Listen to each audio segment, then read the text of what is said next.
জঙ্গলগড়ের আকাশে জবুথবু হয়ে ঝুলে আছে একটা আধ খয়া চাঁদ। শীতের এই রাতে চাঁদের বুড়ির চাদরের ফাঁক গলে ঝরে পড়েছে জ্যোৎস্না মাখানো শিশির কুচি। হিমের গায়ে জড়িয়ে থাকা নৈশব্দে কিসের যেন চাপা উৎকণ্ঠা, যেন এখনই আসমান ফুঁড়ে পঙ্খিরাজে চেপে মর্তে নামবে রূপকথার ডালিম কুমার, কিংবা সোনার কাঠির আলতো স্পর্শে চোখ মেলে তাকাবে কোনো রূপসী রাজকন্যা, যার ঘুম জড়ানো দৃষ্টি আবিষ্কার করবে জঙ্গলগড়ের প্রাচীন অরণ্যের বুক চিরে এগিয়ে চলার সুরি পথটাকে, যেই পথ ধরে একখানা নিভু নিভু লণ্ঠন হাতে এলোমেলো পা ফেলে এখন হেঁটে চলেছে কাঠুরে মদন কুমার ওরফে মদনা। বাবা মায়ের দেয়া মদন কুমার নামটা এখন বিলুপ্তির পথে। লোকের মুখে মুখে কখন যে মদন কুমার অপভ্রংশ হয়ে মদনায় পরিণত হয়েছে তার সঠিক ইতিহাস অনুসন্ধান করাটা প্রায় অসম্ভব একটি কাজ। তবে বর্তমান নাম নিয়েও খুব একটা মাথা ব্যথা নেই মদনার। তার কাছে মদন কুমারও যা, মদনাও তাই। গালভরা নামে ডাকলেই তো সে আর কাঠুরে থেকে ফরেস্ট অফিসার বনে যাবে না, তাই না?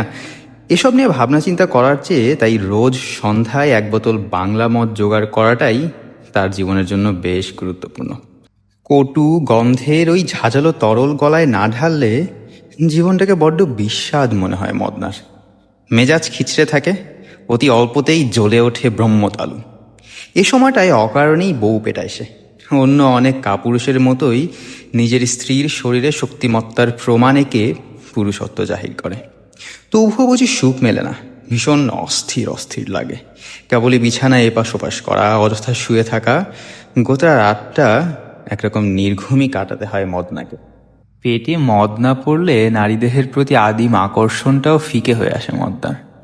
শরাব আর নারী একে অন্যের পরিপূরক, একটি ছাড়া অন্যটি ভোগ করার মধ্যে সুখের লেশ মাত্র নেই। তাই তো আজ জিভে মদের ছোঁয়া লাগায় স্ত্রী মালতীর প্রতি বাড়তি আগ্রহ তৈরি হয়েছে মদনার ভেতরে। পথের ধুলো ভেঙে আধ মাইল দূরের গায়ের দিকে এগিয়ে চলেছে সে। ওখানেই একটা ভগ্নপ্রায় একচালা ঝুপড়িতে তক্তাপেশের ওপরে কাঠের পুতুলের মতন পড়ে রয়েছে মালতীর কর্মক্লান্ত শরীরটা।